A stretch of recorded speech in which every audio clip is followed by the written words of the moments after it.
Hey y'all, my name is Sarah and welcome to my channel.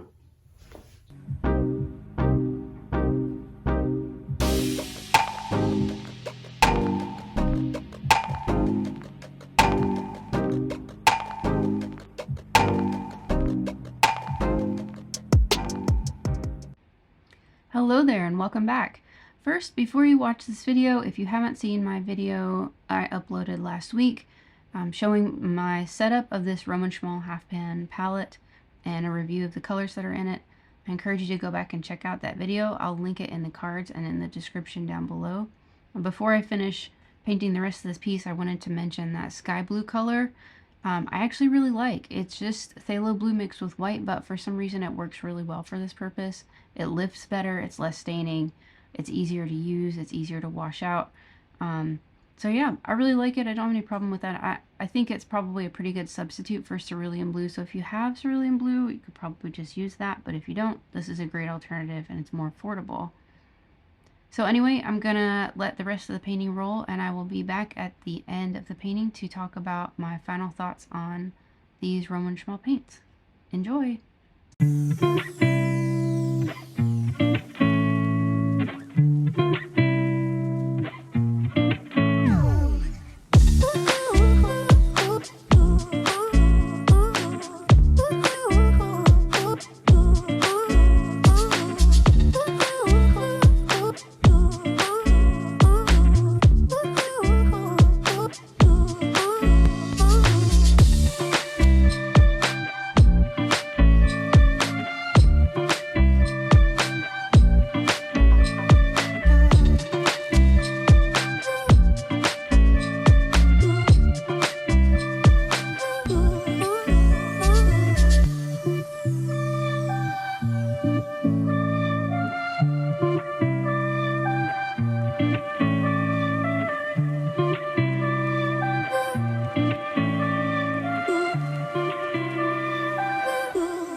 enjoyed watching me paint this Bullfinch. My final thoughts on the Roman Szmal paints are, first, I think that the color choices in this set are perfect. If you're looking for a starter set, look no more, this set is perfect. The other set that Roman Szmal sells, their original travel set, is also very good. I think either of them would be fine.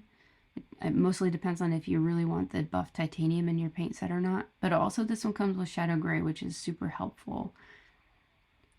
As far as the behavior and quality of the paints, there's no change there. Roman Szmal paints are extremely high quality, extremely affordable. They do have a little bit of weird behavior when you're trying to blend out or soften edges, but I think that's kind of a known thing with Roman Szmal, and once you get used to it, you can work around it. Your paper obviously makes a big difference, right? So 100% cotton is going to make that process a lot easier. I also just wanted to mention at this point in the video, I've used some bleed-proof white to put in those whites. One of my little tips and tricks is that bleed-proof white is pretty water soluble for the first couple minutes after you put it down. So if you don't like it, you can always wet it, remove it, and reapply it. It's also really nice for adding subtle white shading or lightening colors. If you get an area wet and then drop some bleed-proof white in, it can soften some colors or lighten some colors, which can be helpful if you've gone too heavy in a spot. So I've used that before. So that's it for me and these Roman Szmal paints. My final verdict is absolutely, highly recommend. This set particularly is very versatile, doesn't really need any additions. If you like to add colors, add them, but it doesn't need it.